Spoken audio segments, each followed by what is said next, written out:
And we are now recording. You guys ready? Ready. Oh, crap. I clicked the wrong button. All right, here we go.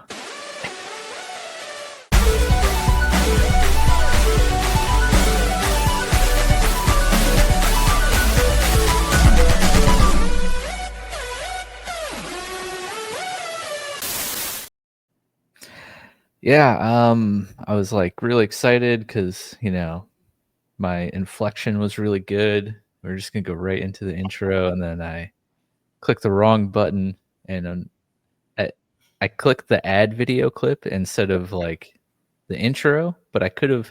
My big fear is that I'm going to accidentally click our Severance intro, which is right above the normal one.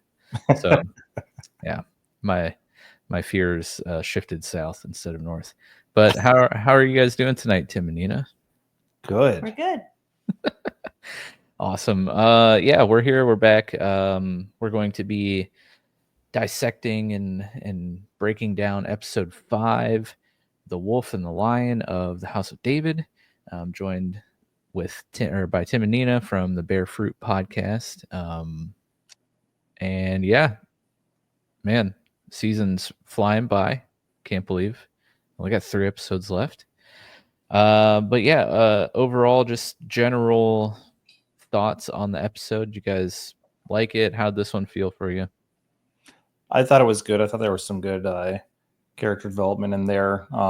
Seeing a lot of relationships starting to form, and a lot of boldness coming from David. Yeah. Yep, that's love. Right. You don't always make the best decisions. true. Hey, watch out. He's watching you up there. Yeah. Watch what you say. Sorry, yeah. David. Yeah, this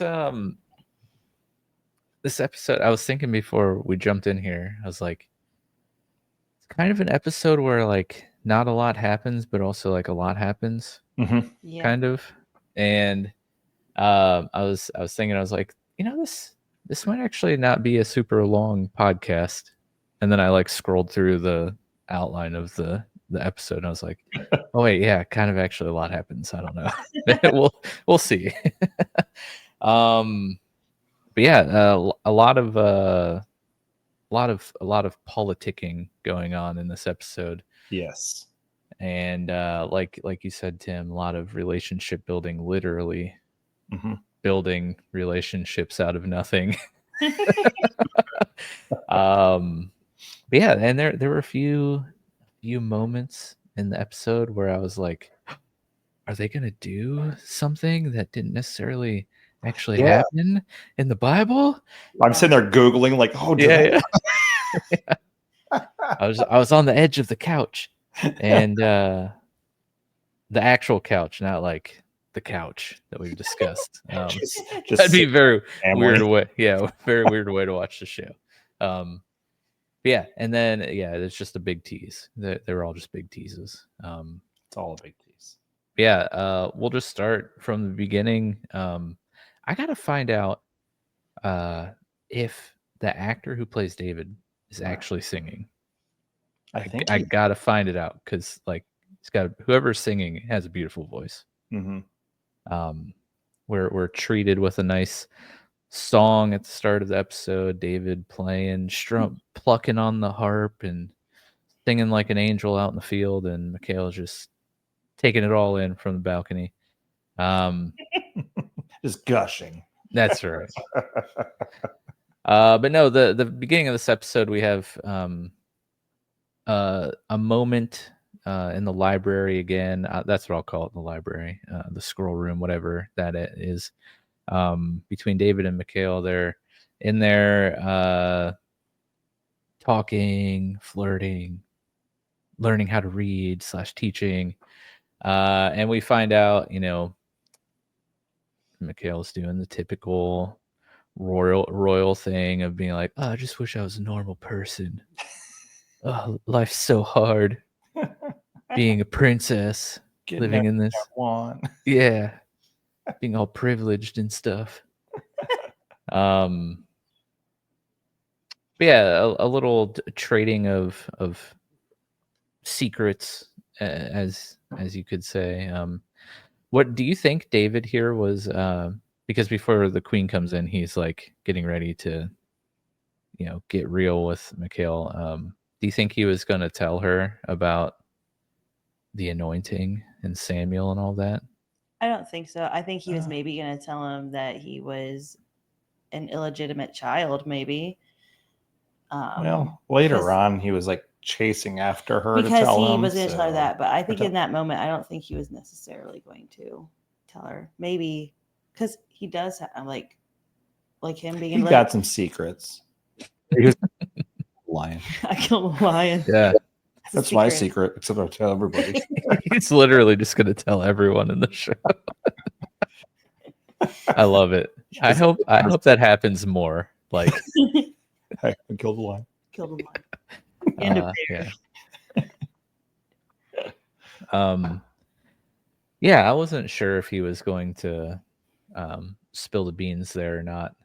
It'd be pretty radical, especially since his entire family has been like, literally don't tell anyone. He's like, I will literally tell the princess, the daughter of the king. He's like, okay, but hear me out. Just Yeah. one person. It's not Saul. I mean, come on. I would never tell Saul. That just Yeah. death wish. His Exactly. daughter, she pretty.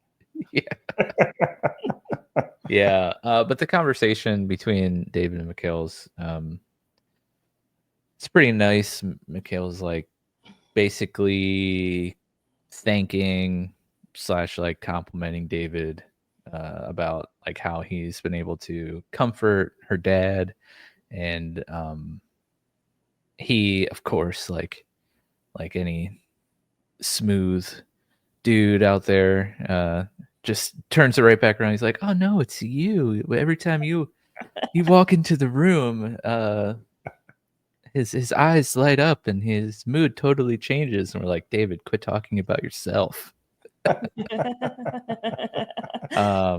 Yeah, he says what, like, Just her talking kind. about the anointed king is all he's talking about. Yeah, exactly. Yeah, I mean, yeah. Did he say Saul or did he say the king? Because No, he said your father. but yeah, he kind of credits her.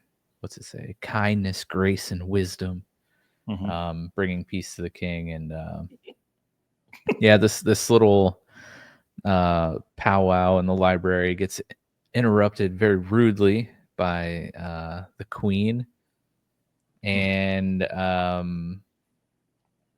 she orders Mikhail to go get ready, and then gives a stern talking to David, like, "What do you remember who you are?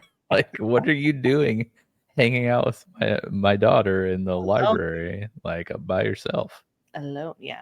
Yeah. Not fully alone. They had a lookout, and not a good lookout. Oh, very bad look. Yeah, I love it. Yeah, well, he might. Never mind. That's probably a terrible joke. Oh well, we'll go with it. I mean, it explains the village he came from. I mean, if he was to look out there too, They'd be a little bit better off. They had a different lookout. Yeah. Probably shouldn't have grabbed him. yeah. But yeah, she's like, just remember why you're here, and that is to play for the king, and remember who you are, shepherd. Know your role. Yeah. But yeah, they send Mikhail off, and we kind of get into the meat here. Basically, the whole premise of the episode. What's the guy's name from Judah? I always forget his name. They're like Adriel. That's it.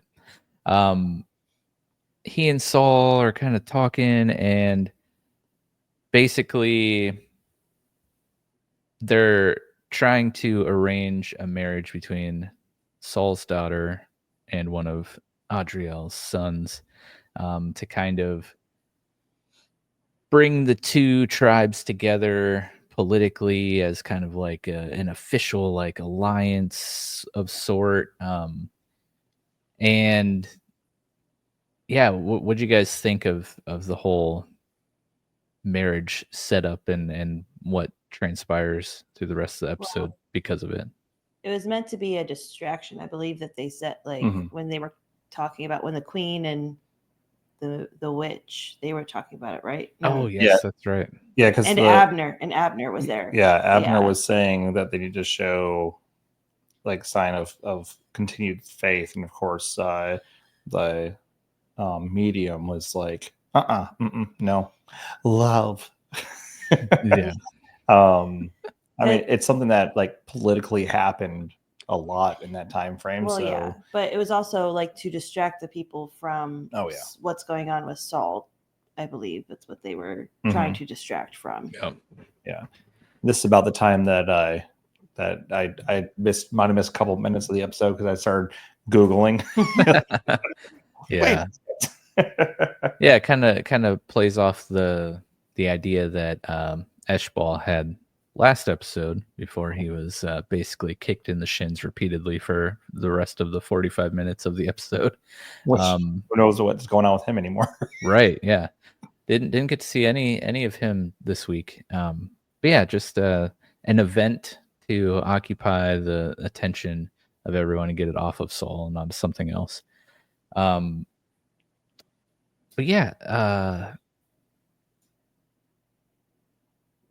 Saul is preparing Mikhail as the bride to be presented to, what was his name again?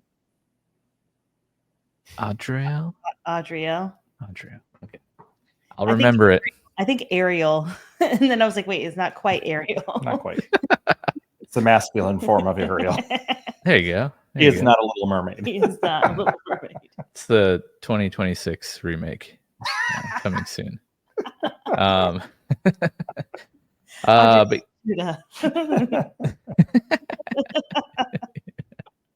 sorry. Yeah. So like there's this conversation between Saul and Mikhail where he's like, hey, just wanted to let you know something we're gonna be doing. And she's like, yeah, what's up? Like totally oblivious. And then he's like, yeah, so we're gonna have a wedding. She's like, cool.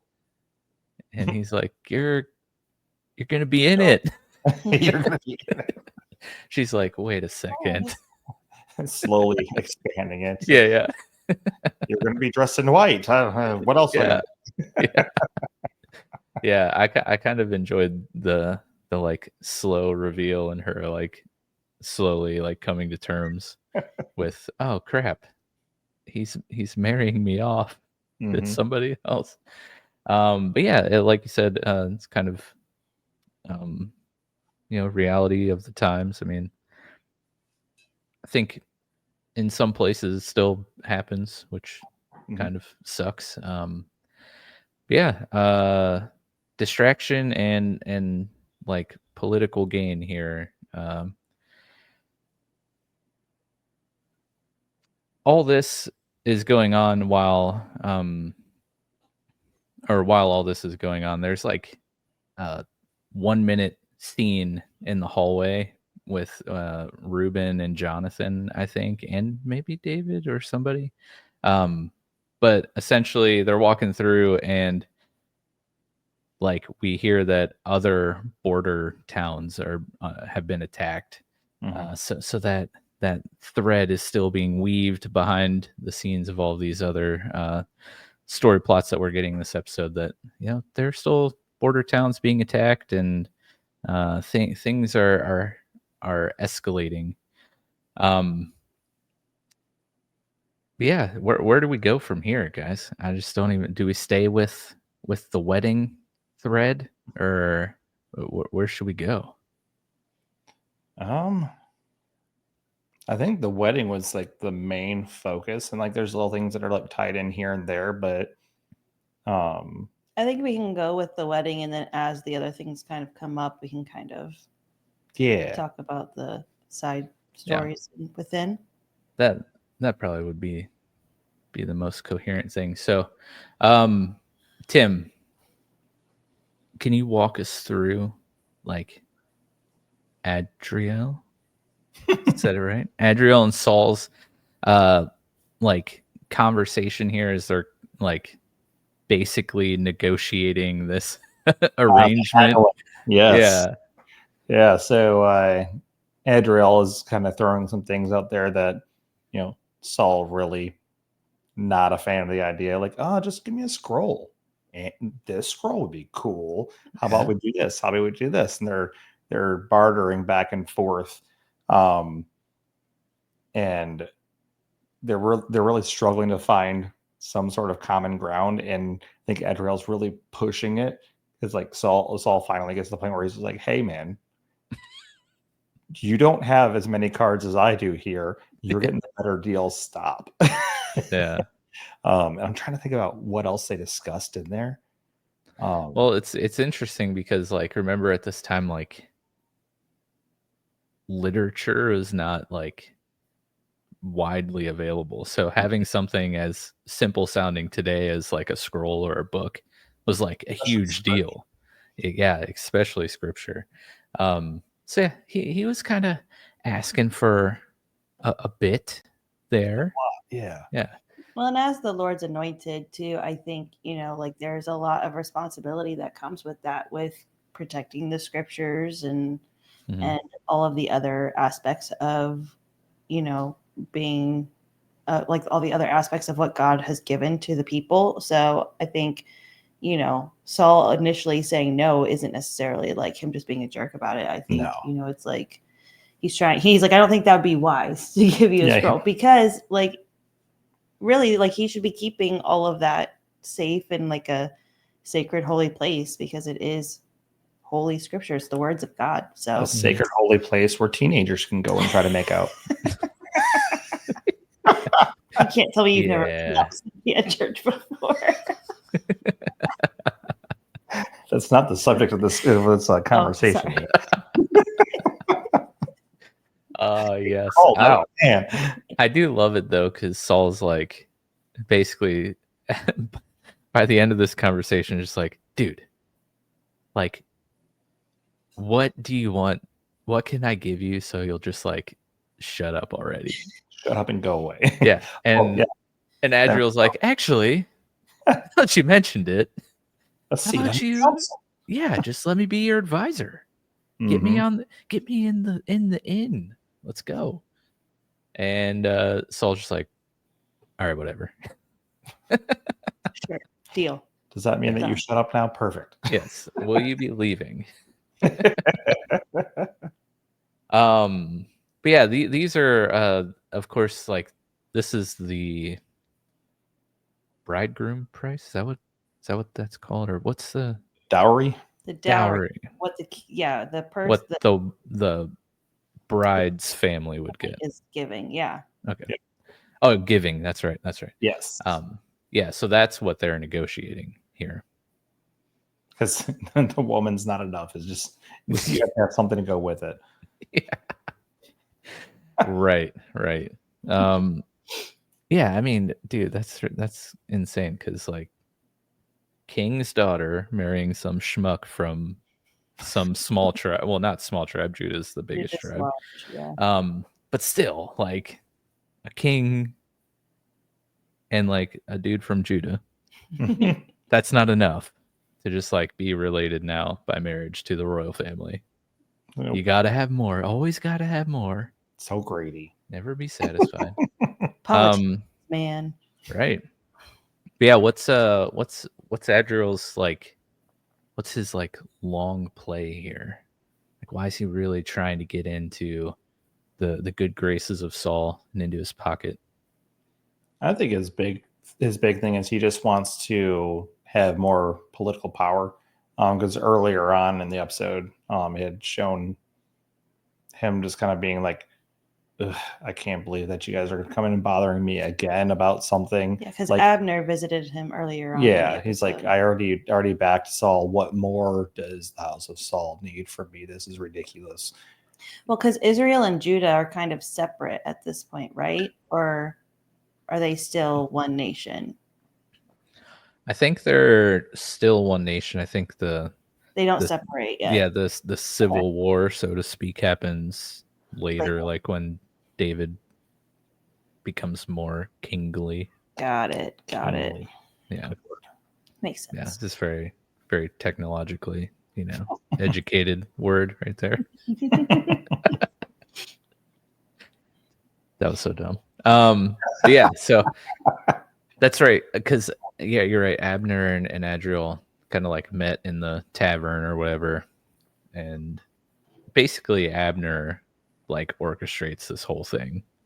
Yeah. And yeah, Adriel's kind of like all about the spotlight too, as we've seen in earlier episodes, like making the big address in the throne room, like all the grandstanding, and so I think he's like playing hard to get with Abner, but I think secretly deep down he's like, yes. More power. Well, they're also paying him on top of that. Like you kind of came to find, dude's getting like on top of it. Yeah, getting the best deal. But yeah, he has 4 sons. Yes. And Saul's. I thought it was 4. No, because there was 4 hanging around her, and then the middle child. Yeah. So there were 5. 5. Maybe 5. At least there's more than 1 and less than 6. Somewhere in that range. Doing such a good job. Yeah, exactly. I swear we watched the show, guys. We did. I promise you we watched it. But yeah, so basically after the terms are kind of agreed upon, they throw like a party, so to speak, in the party. Yeah. And it's like courting, essentially. Like Mikhail hangs out with all of the sons and finds the one she despises the least and picks him, and then that's how the choice is made. Well, she doesn't get to pick. It would have been Saul that gets to pick. Like, that's true. That's true. And be like, this one seems to be okay. Yeah. He's not part of the conversation, but like, I guess he's fine. Yeah. Yeah. She doesn't look as sad with him. But they have, of course, like it's all decorated. You have the banners from Judah, which is the lion, and the banners from the tribe of Benjamin, which is the wolf. Hence the title, The Wolf and the Lion. And, the party's partying, and David's like now, continuing his wedding singer arc, like, just kind of chilling in the corner, playing, watching the apple of his eye be courted by these like 3 to 5, knuckleheads, just stewing in the corner, being all angsty. And also Merib and one of the other sons who's not hanging out with Mikhail are kind of chatting about how ridiculous this whole thing is over in the other corner of the party. Yeah. And it's funny and ironic that like they seem to have chemistry and are enjoying each other's company. Meanwhile, like Mikhail is just dreading every moment of this entire ordeal. Yeah. What'd you guys think of the Merib portion here of the party? I thought it was kind of cool to see a little bit of a different side of her, where she's like dropping her guard a little bit. I thought that was kind of cool. Gave her a little bit more depth than just being the worst. Yes, all I can think of is the Parks and Rec, like the worst. Yeah, she is. She's just like the female version of Eshbal, like a giant turd. But she was like not a turd and like happy looking and being like a normal person, which is cool. But yeah, at this point, like you were talking about Googling, I was like, I know Mikhail like didn't get married before David, Right. or like her marriage with David. So I'm like, are they going to do that in this show? They can't do that. And so like the what's the right, the antenna were like starting to like go off a little bit, you know. I think I'm like, they're trying to we're make the. Go ahead. I think they're trying to make the show interesting for people who know the story, and like keeping us on the edge of our seats. Like, oh, this isn't in this. This isn't how the story goes. What are they doing? Yeah. Yes, on the edge of our seats a little bit. Yeah. Is that kind of where you guys were like leaning towards? Like, wait a second. Yeah, for sure. Yeah. Like again, sitting there Googling, trying to figure out like I already kind of, so I was like, okay, I guess we'll see where this goes. If they marry her to him, like to one of the guys, I was like, okay. Like, our typical roles got reversed because usually I'm in that boat where I'm just like, yeah, let's just watch and enjoy. And Nina's like, no, we got to look. Not this time. Kind of like, okay, yeah, this might happen. All right, we'll see how they try and turn it around to where they make the story like where it turns out to be how it actually is. Yeah, like maybe her husband dies in battle and then she becomes a widow and then is won by David, but nope. Nope. Speaking of David, though, he there's a moment in the party where Mikhail kind of like sneaks off to the side, takes a little break from the courting, and David follows her over, and they kind of have a little conversation, and she's rightfully like, "What the heck are you doing, dude? Like, you're getting in so much trouble." Like, like, do you not remember the library? Do you value your life at all? Yeah. Do you not realize what this party is about? Like, you are about to be in some hot water here. But you know, she's basically like, hey, it comes with the territory. Like, I knew this was gonna happen. Like, it's always gonna happen. Yeah, it's my duty, right? And she's like, you should probably go back to your duty, which is playing the harp. Like, quit that, you're gonna get in so much trouble. But yeah, eventually Eliab comes and kind of like is more. Well, I mean, Mikhail is pretty frank about the situation, but he is just like the volume knob up to like 11. Like, what are you doing? Are you trying to get yourself killed? But at this point, didn't David like tell Eliab? He's like, I'm just gonna tell her. This is when that happened. In that moment. There's so many different storylines happening all at once during this part, so it's hard to kind of keep track of everything. Why's the Bible got to have so many people in it? Dude. But yeah, David calls her out and she's like, what are you doing? Stop. And she starts walking away. David goes to follow her and Eliab stops him, like clotheslines him. Basically, it was like, what are you doing? Like, stop. He's like, I have to tell her. I've been lying to her this whole time and I love her, so I have to tell her the truth. And Eliab was like, no. Do not do that. It's not going to work that way. Yeah, exactly. You might literally be a moron. That's the one thing you cannot do. What you should do is play your music. Come on. Yes. Come on. Everybody just wants David to play. Yeah. He's the only one in Israel who can play the harp, so that's why. Apparently. Hey, man. We saw what happened to the last guy. I think everybody just magically forgot how to play after that whole thing. They're just like, oh, wow. What's a harp? I didn't even know what a harp was. What are all these strings? Is that what they're called? Strings? Yeah.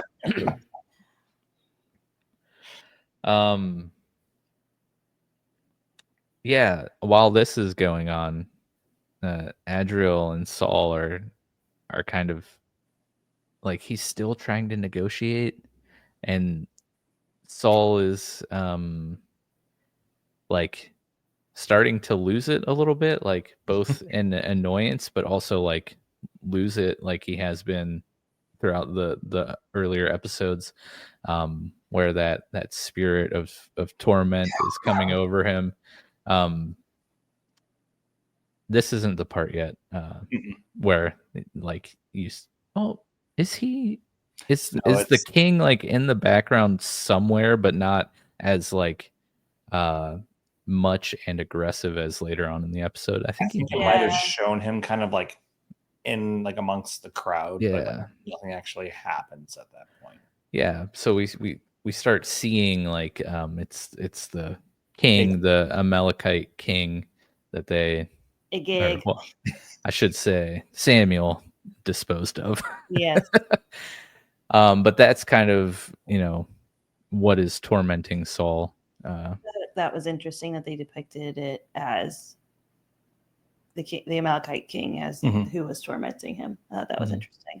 Yeah, it really was, and I feel like they, it was a really cool like visual representation of like what's going on in Saul's mind. I thought it was very well done. Creepy, but well done. Yeah. But yeah, so he's starting to kind of lose his cool and starts to get really, really upset with Adriel. And David is able to kind of like temper the storm a little bit with the harp. He gets back to playing. He gets his head out of his butt and he's like, okay, maybe I'll stop like, revealing the secret everyone told me I shouldn't tell anyone. Fine. But eventually we have a conversation between David and Saul, and Saul is kind of like, so who do you think she should marry? Freaking David. I love it though. He's like me. He does. None of them. What? None of them? She should marry me. I love it. And what does Saul do? He just laughs. You stupid shepherd. Yeah, come on, look at you.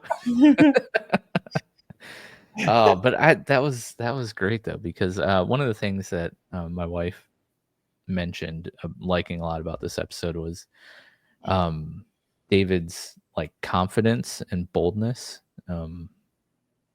because it's kind of like a bit of a contrast of what we see in like the first episode. Well, maybe not, maybe a little, but when he comes back home from like in the very first episode, he like quietly comes in behind his dad, like goes and sits in the corner. And now he's literally telling the king that he's gonna marry his daughter. Like, while he's trying to give her away in marriage to somebody else. Like just a bit of a contrast there. Here's a thought. I'm also from Judah. Yeah. You like my harp playing?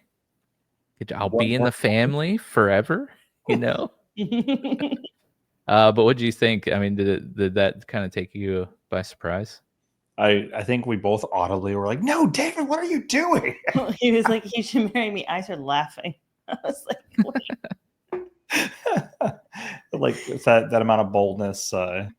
But I mean, I think they're like starting to show more and more like his confidence in his anointing and just how he's actually like communing with God. And I think that was kind of like showing like when he was worshiping at the beginning, everything like that. It's moved away from just singing the song that his mom taught him to where he's like truly worshiping and spending that time with the Lord. And so we're starting to see this confident David that starts to line up a little bit more is what you would expect from the ruler. So yeah, I think too, like from the beginning, they were portraying him as like a kid who like knew he was destined for something great.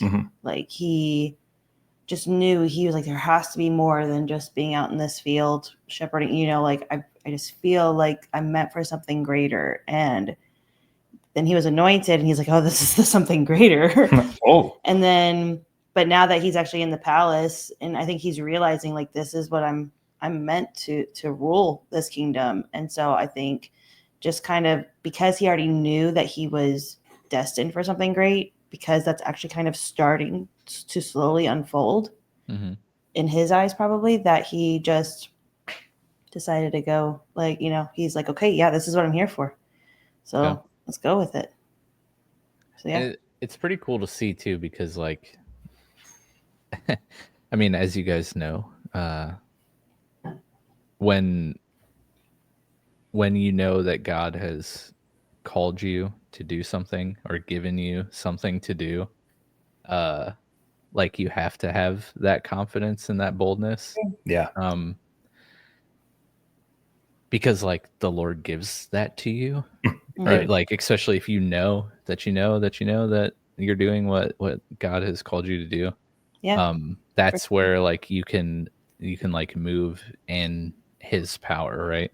Mhm. So it's cool. I just love, like, was it you, Tim, that said last week that you're a visual like person, or maybe it was Nina, I don't remember. But Probably. like, that's one thing that I loved about The Chosen, like seeing some of the stories from the Gospels, like with my eyeballs, played out in pictures, because my mind is simple and pictures are more better or easier for me to comprehend sometimes. Yeah. But same thing with David, and like seeing him like grow into this boldness, walking in what the Lord's called him to do. Yeah, and with how the story reads too, it's very, like, in the Bible, the story reads very straightforward. Like, there's not a whole lot of detail in certain areas, and so to see what the details might have included, Right. like, it kind of just fleshes out the story a little bit more, and kind of like you read the story a little bit differently. Just being able to kind of picture the character, like you said, with seeing it in picture, like being able to see it, and like it kind of just you read it a little bit differently, because now, like, I said, the way it reads, it's very straightforward. So like seeing the emotions that David goes through and stuff kind of helps put like a little bit more context, I think, into some of the things that we read. So yeah. Oh, it's a very bad time to have to clear my throat there. Yeah, so excuse me. Let's see. So after Saul, of course, like laughs at David for being like, yeah, she should marry me. He's like, yeah, that's funny, but it does kind of suck because she clearly doesn't like any of these dudes.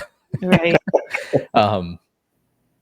But he did notice that, Merib is kind of clicking with the other son. I think his name's Jordan or something like that. And so this is where they kind of like pull the chair out from under you, or all of us who are like, wait a second, Mikhail can't get married yet. He's like, you know what? Instead of like, he kind of like just announces it in front of everyone. He's like, yeah, so I'm going to give Merib to Jordan. And that's Just the marriage, guys. And everyone's like, what? We also glanced over the very creepy conversation between Adriel and Mikhail.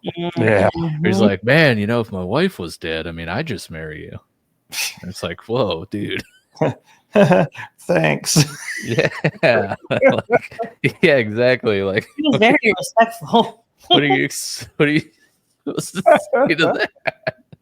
Like, it's just, there's so many levels of the weirdness of that comment. It's like, oh, thanks, man. Yeah, if only my wife was dead, then I could marry you, who's like 40 years younger than me. Not uncommon at that time, but Yeah, unfortunately. still. But yeah, so Saul changes his mind, gives Merib instead of Mikhail, and of course Mikhail's relieved, and Merib's happy. She seems very happy. Yeah, which is awesome. She's new. But yeah, Mikhail's like, all right, sweet, I'm out of here. I don't need to be here anymore. Like, get me the heck out of here. So she kind of takes a walk, and David kind of goes to follow her. He's like, yeah, me too. I'm out here too. Yeah. No, you still need to play music, you doofus. You have one job. Yes, and it is not follow the princess everywhere she goes. What? But yeah, so there's the scene between David and Joab, which is another really cool scene. Which, This just displaying the boldness and confidence that David has. yeah, before Mikhail is released from having to marry somebody, Joab actually has a word with Abner at the party. Oh yeah, Because yeah, he that's is right. discontent with the match, complaining that the sons of Adriel are unworthy and do not deserve Michal. And Abner says, "Hey, keep your eyes where they belong." He says, "Let it go, Yeah, let it go." yeah. Joab is a little sweaty when it comes to Mikhail. But then Abner also warns him that David would be the actual threat. Yeah, Because he's in like that's when like they kind of noticed that his eyes were fixed on Right. Mikhail. Not even trying to hide it, not even He just just- glancing every now and then, just like, yeah. yeah. The 1,000-yard stare. The eyes are like huge. Yeah.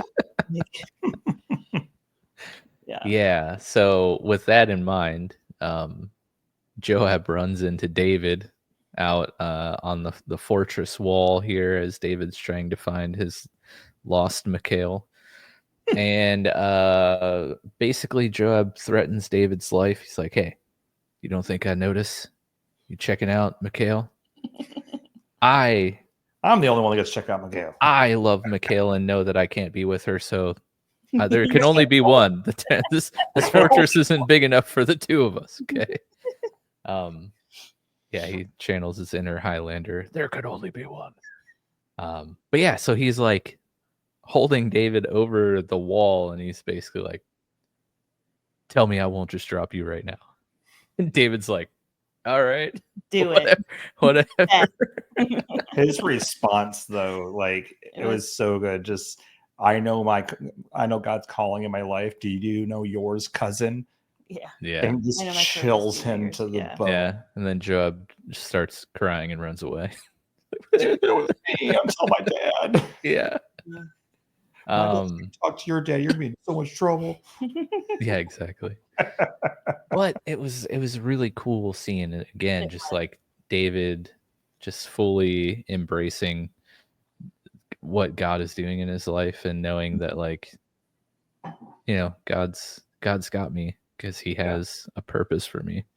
But yeah, I thought that was pretty funny because, again, I wasn't really expecting him to just like open up his arms and be like, "All right, Right. go ahead. What are you gonna do?" I was expecting him to say something, but I didn't expect him to just full on be like, "Okay." Yeah. Just the like, just knowing he's like, I'm the anointed one. So like if he kills me, like it wouldn't make sense. Right. Like that's not God's plan. Yeah. It was pretty cool. Let's see. So while this is happening, the queen she like confronts Mikhail and she's like, "Now you need to stay away from David, the shepherd. Knock it off." And Mikhail's like, "Well, Dad was a shepherd once." The thing that you like fear the most as a parent, your children using you as an example to argue what you're trying to prove. But he wasn't a king yet. Yeah. And then Mikhail's like, "Well, neither am I." I'm not a king either. Yeah, but she's a princess. She can't marry a commoner, even though that's exactly what they were trying to do. Yeah. Yeah, but they were like they're all commoners. They were like commoner plus, right? Because he They were was like probably the leader of Judah, so he was like just above a commoner. Yeah. Like not necessarily commoner. What is it that? There's a word for it. I can't think of It's it. still like you have Netflix, but you let yeah. it's like you have Hulu, but like Hulu with ads. Yes, I was about to say something similar, but I was just like, I'm going to refrain. But I'm glad that you said it. Yeah. You So peasants, you have the nobles, and then you have royalty, right? Yeah. So Yes. David is a lowly peasant, and then the sons of Judah were more. They they were supposed to be more noble, but yeah. But it was cool. She says Saul was a shepherd, and the queen, she was like, yeah, and I was a farmer, but like, guess what? Now we're royalty, so like, we can't be mingling with these good for nothings. But yeah, she tells Mikhail that she needs to be a shield for their kingdom. Sorry. What is that supposed to mean? Well, there was something like she's like, you're not protect. this. Like she told her, you're not. What did Mikhail say? I don't remember. I don't remember. She said, you're not this. You are a shield. Right. You are just a tool to be used to protect us. Okay. You have to protect the family. It's such a weird thing to say. I don't understand. I think she said like, you're not a scepter, you're a shield or something like that. I don't know. I forget what the line was, but It was silly either way. Silly. Like, you are a shield. thanks. You know what? You can't knock them all out of the park. Okay. Excuse me. All that medium's talk getting in her head, making her sound stupid.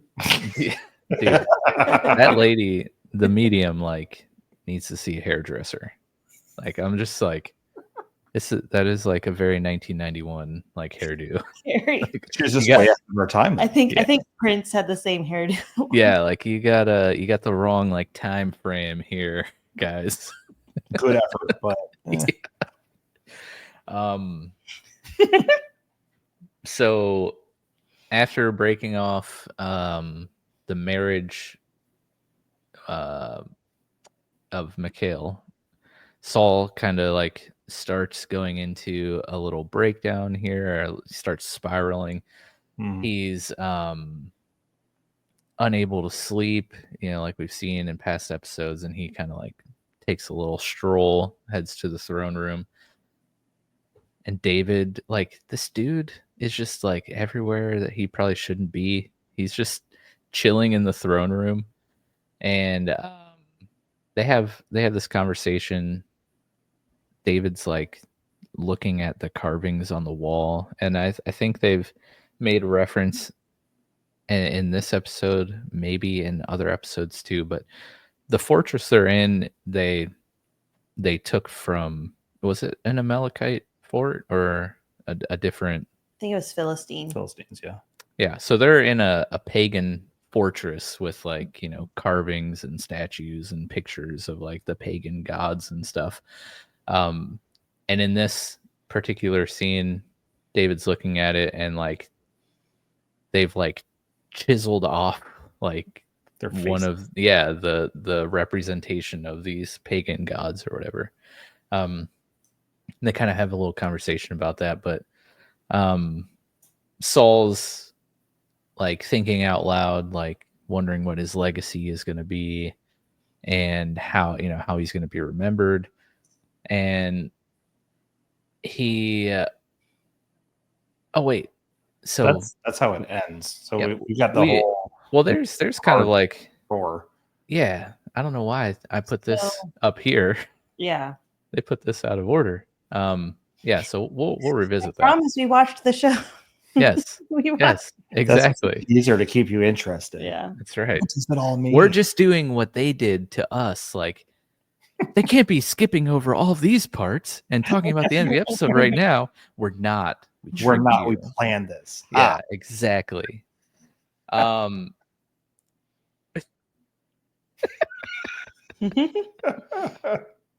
Yes. So actually,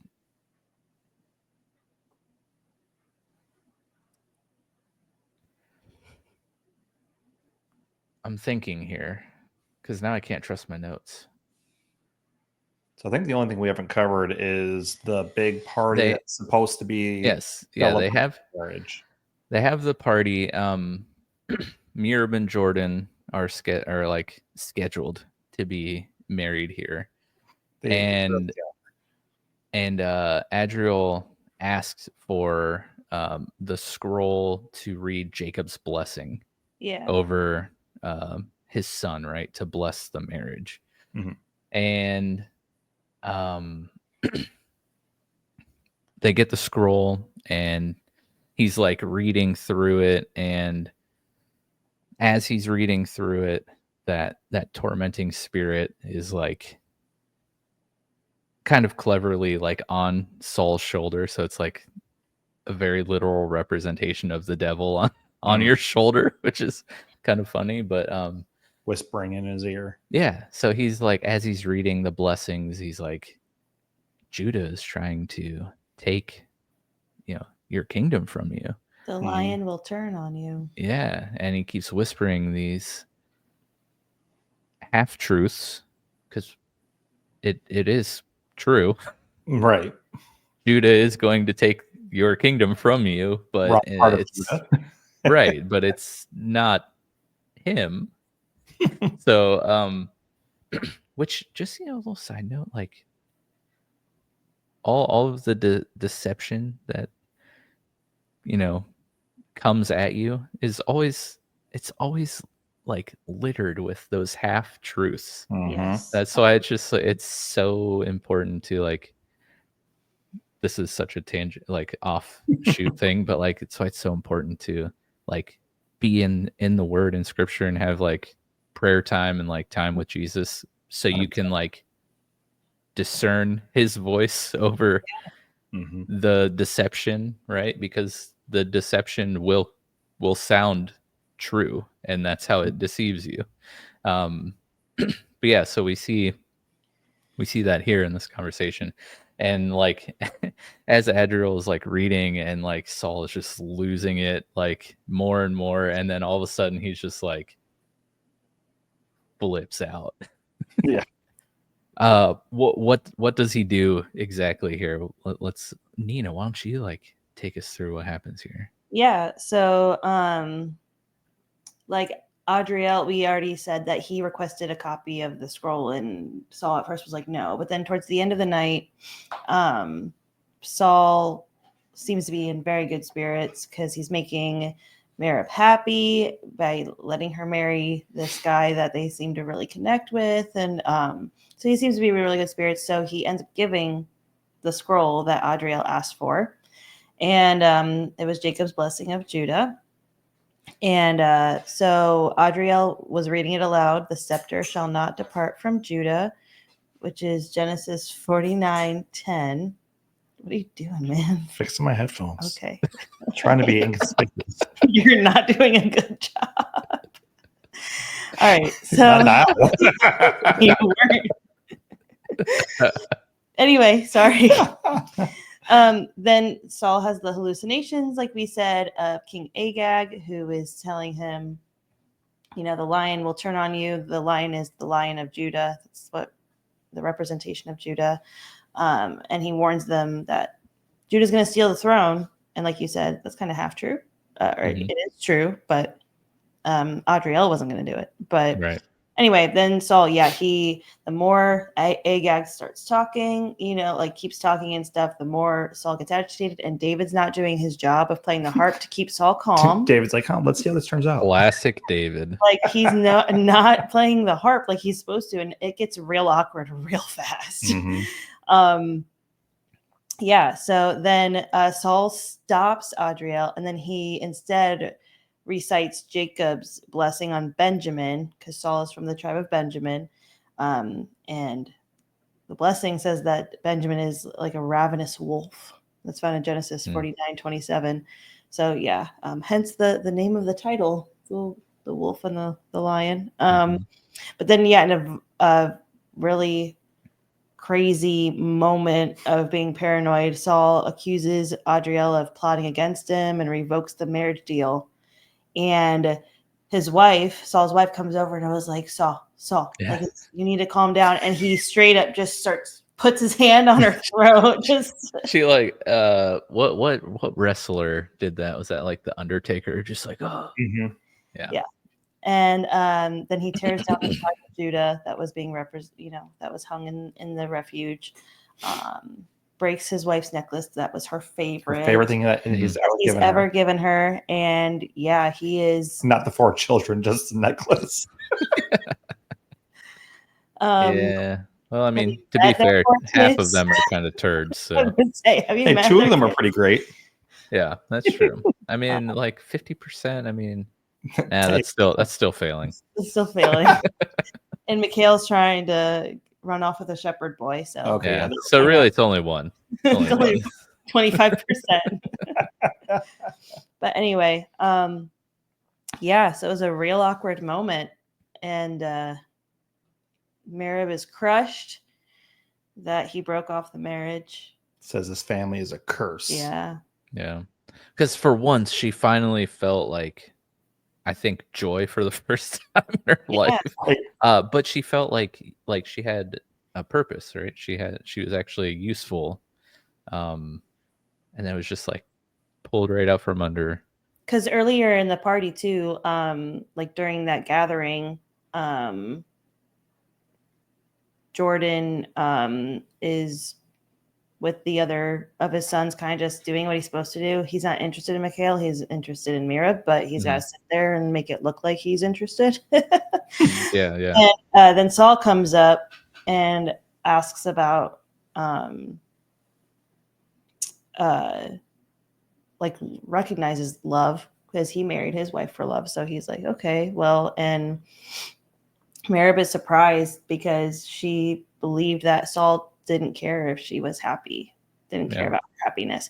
So, but he insisted that he does, and that then he urges her to stay loyal or to keep Hadriel loyal to the house of Saul. Well, that was before the big blow up, though. That was before the big blow up. Yeah, but I'm saying like because like they did have like a nice moment. It was a moment, and then only a moment. After the madness, after the big awkward moment, Mirab's hopes are shattered, and she's devastated. And she's just like the necklace, and she says that her family's a curse, and she runs away upset. Yeah, that did kind of suck because they did have that nice moment, albeit it was fleeting. But yeah, hate to see it because it was almost there. It was almost there for her. But yeah, after this blow up, and obviously the party's over now. It's all made real awkward, so everyone's gonna kind of go their own ways here. And as Saul is kind of sleeping, this is before what I was about to go into, like 15 minutes ago. When he's sleeping, the queen is having a conversation with Prince about what's afflicting him, and she's like, I could just use my sorcery dark magic tricks, could really probably help. And of course that stuff is outlawed by the Israelites. And didn't the queen say like, isn't that like what's wrong with him in the first place? Like, how is that going to help? Or is that just me thinking on my own? I don't remember her saying that, but I was thinking the exact same thing. I'm like, dark magic to cast out dark magic? I don't think that's how that works. Yeah. But she's like, we can't do that. That it's illegal. Like you shouldn't even be here. Like it's illegal. And she's like, well, you do kind of run the place. You could probably just make it not illegal. She's like, you know what? I could, but I don't have the ring of law, because I'm just the queen. Until she takes off his finger when he's sleeping. Yeah, and she's like, well, you could just go take it, right? Like, we are having a conversation in your bedroom while he's sleeping. I mean, yeah. I like our dialogue lines a lot better than what actually happened here. But yeah, so she goes and takes the Saul's ring off his finger, presumably to go stamp the changing of the law, because sing it's and all that stuff. You gotta all that fun stuff. Yeah. So after that happens, Saul goes for a nightly stroll, heads down to the throne room where David's just hanging out, looking at the defaced pagan, pictures on the carvings on the wall. Let's be honest. He was probably on his way to try to meet back up with Miguel. He's probably trying to find his way back to the scripture library, which he still has trouble finding apparently because he had to have somebody lead him there last episode. Yeah. And was like, "Where are we going?" You've been here never before. been over here. He's very aloof, you know. But yeah, so they're having this conversation. Saul's wondering about his legacy, how he's going to be remembered, because obviously he is like fully aware that he's like losing it, and now everyone saw him very publicly lose it. And he's kind of, feeling bad about making Mirab sad, breaking off the marriage that she was looking forward to, even though she only knew it was going to happen for like 5 minutes. Obviously it destroyed her world, that 5 minutes. But at the same time, he's still like convinced that Adriel is after the throne. And David's probably like, yeah, totally. That's, I'm actually glad you did that. I've known Adriel for a long time. Yeah, totally after your throne, man. Totally the one's going to try to take. Definitely not me. I mean, what? I know my place as a shepherd who plays the harp.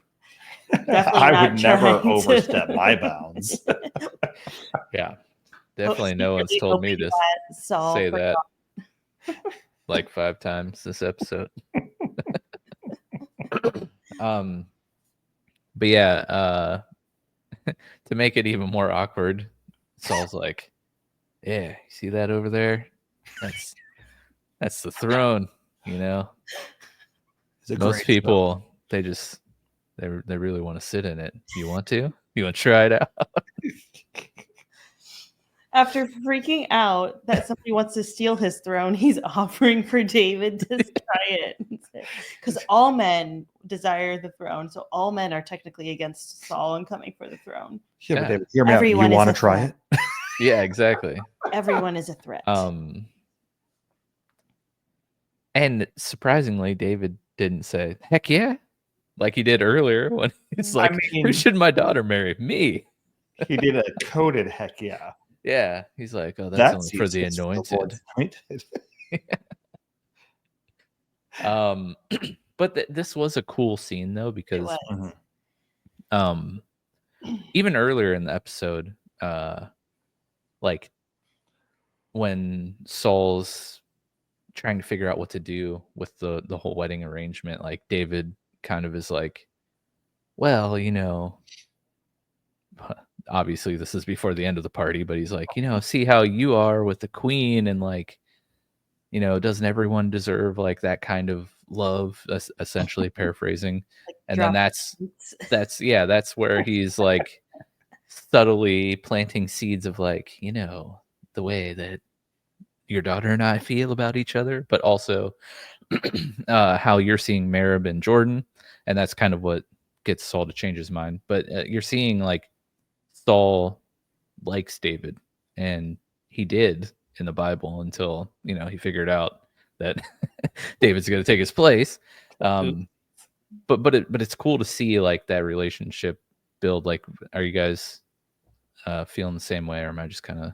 Yeah, no, I think that's really good. And like, yeah, because Saul did love David until later on, where David gets really popular.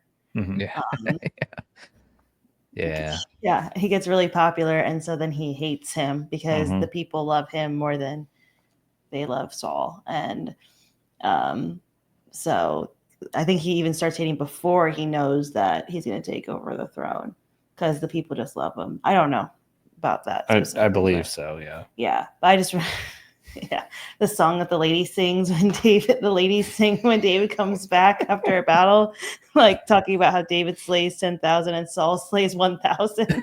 Like, I also love their lyrics back then. They were so great. They're so good. Just straight to the point. Yeah. But Saul's okay. David's great. Like, that's a biblical diss. Like, what? You know, it's bad when like David wasn't even writing diss tracks, like his fans were writing diss tracks. How gangster he was. Yeah. But no, I think it was really cool that they were showing like the start of this kind of relationship too. And I also like noted that when like Saul offered him to try sitting on the throne, he said, "That's for the Lord's anointed." So I think also like it was kind of an understanding on David's part that he was still honoring Saul because Saul was still acting king. Yes, the anointing has been put on him, but he knew like it wasn't his time to take the seat yet. Yeah. And so it was just a very cool moment to show like the honor from David, like that, like, no, like technically, like that's for the Lord's anointed. And even though he knew he was anointed to be king of Israel, he wasn't king yet. Mhm. And so he knew it wasn't for him to sit in. Yeah. When Saul offered it. Yeah, because as soon as Saul leaves, he's like, He actually, sits down. Nina's sitting there going, no, don't do it, David. David, no, David. yeah, She he was sees scolding him Saul like it's- poke his head around the corner. He's like, I knew it. I knew it.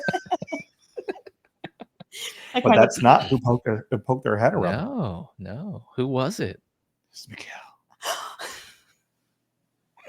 Oh my. So about telling her the truth. Yeah.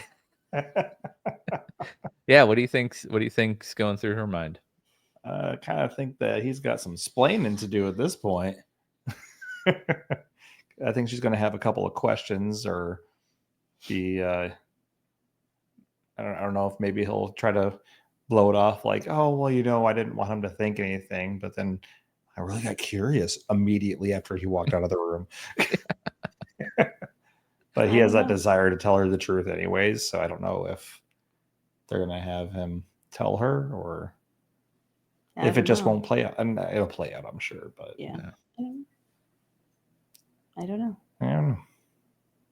Yep, but that was the end of the episode. So That's it. That's how it ended. It's all done. Series over. No, I'm just kidding. Yeah, but I'm excited.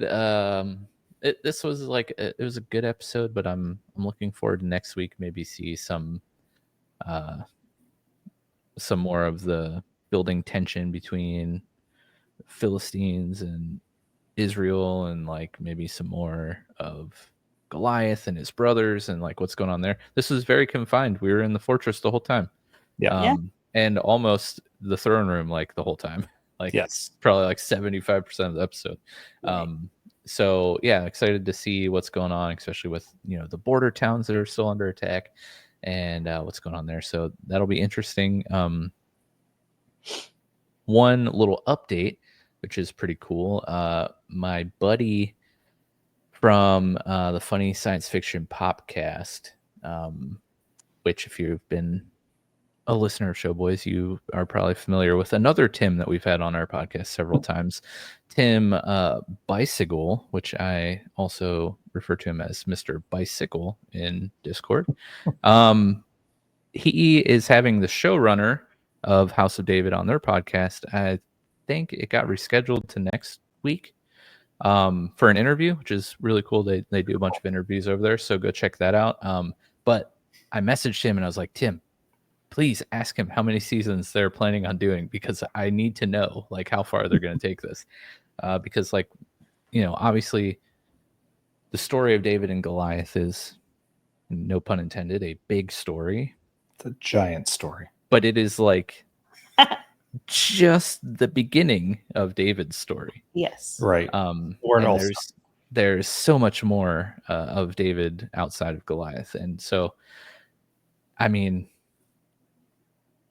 this could be like a gold mine of content for a show like this that could seriously go like very, very many seasons. So I'm interested to hear what he says and watch the interview when it comes out.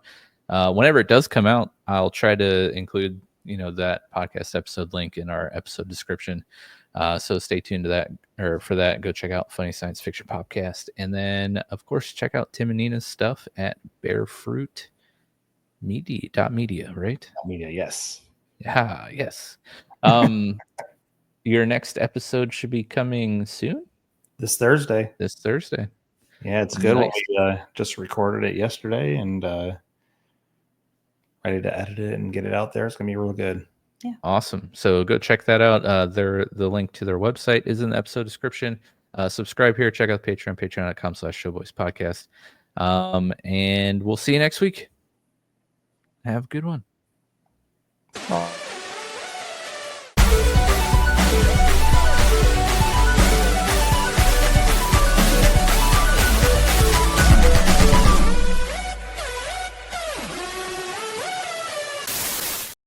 I don't know if you guys heard it on your end, but like when you said bye, I started the intro and then it just sounded like you burped.